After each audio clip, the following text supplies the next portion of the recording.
बिस्मिल्लाहिर्रहमानिर्रहीम, अस्सलाम वालेकुम। मैं हूं ज़रमीना और आप देख रहे हैं ज़रमीनाज़ किचन यूट्यूब चैनल। तो जी आज आप सबके लिए लाई हूँ एक बेहतरीन रेसिपी ऑयल के बगैर पकौड़े बनाने का तरीका। हम इसे बिल्कुल बगैर ऑयल घी के बनाएंगे। ज़बरदस्त से क्रिस्पी पकौड़े ये बनकर तैयार होंगे। तरीक़ेकार भी बहुत आसान है। तो आपने करना क्या है, रेसिपी शुरू करने से पहले चैनल को सब्सक्राइब लाजमी कर देना है। तो चलें जी बिस्मिल्लाहिर्रहमानिर्रहीम, रेसिपी बनाना हम शुरू करते हैं। सबसे पहले आपने एक बाउल लेना है और इसमें मिक्स वेजिटेबल पकौड़े आज आपके साथ मैं शेयर करूँगी। सबसे पहले आपने इसमें बरीक कटी हुई पालक ऐड कर देनी है, साथ ही आपने इसमें प्याज ऐड कर देना है।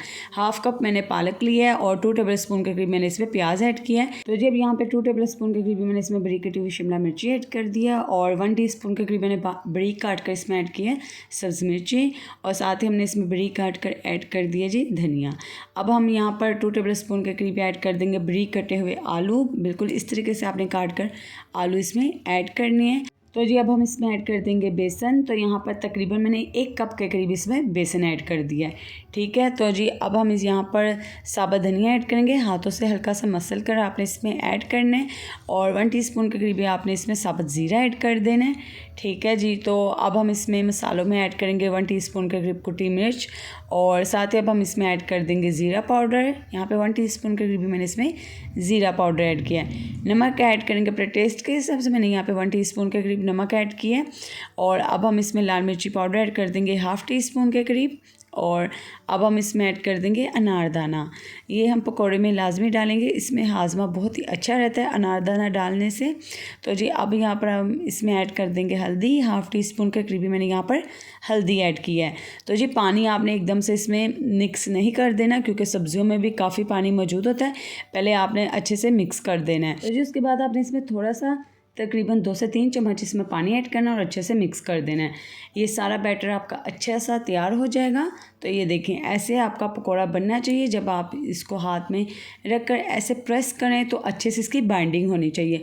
बस इतना पानी आपने इसमें ऐड करना है। तो ये देखें यहाँ पे हमारा जो पकौड़े का बैटर है बिल्कुल तैयार है।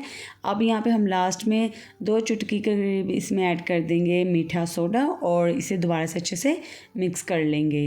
तो जी ये हमारा बैटर तैयार है। अब आपने इस तरीके से एक स्टैंड लेना है, ये बाज़ार से आपको बड़ी आसानी से मिल जाता है, तो आप ये ले सकते हैं। अच्छा जी, तो एक और बात आपको बताती चलूँ, अगर आपके पास ये स्टैंड नहीं है तो जो बेकिंग पेपर होता है ना, बटर पेपर, आप उसके ऊपर भी बिल्कुल इस तरीके से हल्का सा ऑयल से ग्रीस कर तो आप इस तरीके से पकौड़े लगा कर उसको बेक कर सकते हैं पतीले में। लेकिन अगर आपके पास ये स्टैंड है तो आप इस तरीके से स्टैंड के ऊपर पकौड़े रख सकते हैं, जैसे कि आप वीडियो में देख रहे हैं। बहुत ही आसान तरीका है, बिल्कुल भी ये चिपकेंगे नहीं। बस आपने हल्का सा ऑयल से स्टैंड को ग्रीस कर देना और पकौड़े इसके ऊपर रख देने हैं। इस तरीके से छोटे साइज़ में आपने रखने हैं और इस तरीके से आपने एक बड़ा बर्तन ले लेना, पतीला ले लें, कढ़ाई ले लें और इसमें 1 गिलास पानी ऐड करें। पानी आपने इतना ऐड करना है कि अगर इसमें बॉयल आए तो वो ऊपर स्टैंड तक ना आ सके, ठीक है। आप देख सकते हैं मैंने 1 गिलास यहाँ पे लिया है। अब आप इसे कवर करके तकरीबन 12 से 15 मिनट के लिए पकाएं, पकौड़े आपके अच्छे से पक जाएंगे। तो चलिए जी अब हम चेक करते हैं। तो ये देखिए यहाँ पे तकरीबन मैंने इन्हें 15 मिनट के लिए पकाया है। तो यहाँ पर पकौड़े हमारे बिल्कुल अच्छे से तैयार है। जो सब्ज़ी हमने इसमें डाली थी वो अच्छे से कुकड हो चुकी हैं। तो अगर आप मेरे चैनल पर नए हैं, अगर आपने अभी तक चैनल को सब्सक्राइब नहीं किया तो चैनल को सब्सक्राइब लाजमी करें और वीडियो को लाइक भी लाजमी कर दें ताकि आपको आने वाली भी मज़ीद रेसिपीज़ मिल सकें। तो जी ये देखें मैं आपको स्टैंड के ऊपर से उतार कर दिखा रही हूँ कितनी आसानी से उतर गए हैं। तो जी बिल्कुल भी स्टैंड में चिपकेंगे नहीं। तो अब हम इन्हें उतार के प्लेट में रख देंगे। आप इसे हरी चटनी के साथ, इमली की चटनी के साथ सर्व कीजिए। इसकी रेसिपीज मैं आपके साथ शेयर कर चुकी हूँ चटनियों की। तो जी इसमें जो भी वेजीज है ना अच्छे से कुकड हैं। तो आप ये स्टीम पकौड़े को ज़रूर अपने इफ्तार में ट्राई करें। अगर आप वेट गेन की वजह से पकौड़े नहीं खाते इफ्तारी में तो इन पकौड़ों को आप बनाकर खा सकते हैं। इस रेसिपी को ज़्यादा से ज़्यादा अपने फ्रेंड्स और फैमिली मेम्बर्स के साथ शेयर करें। वीडियो को लाइक करना मत भूलेगा और इसी तरह की मज़ेदार रेसिपीज़ के लिए मेरे चैनल पर आते रहें और कमेंट करके भी बताइएगा आपको रेसिपी कैसी लगी। दुआ में याद रखें। अल्लाह हाफिज़।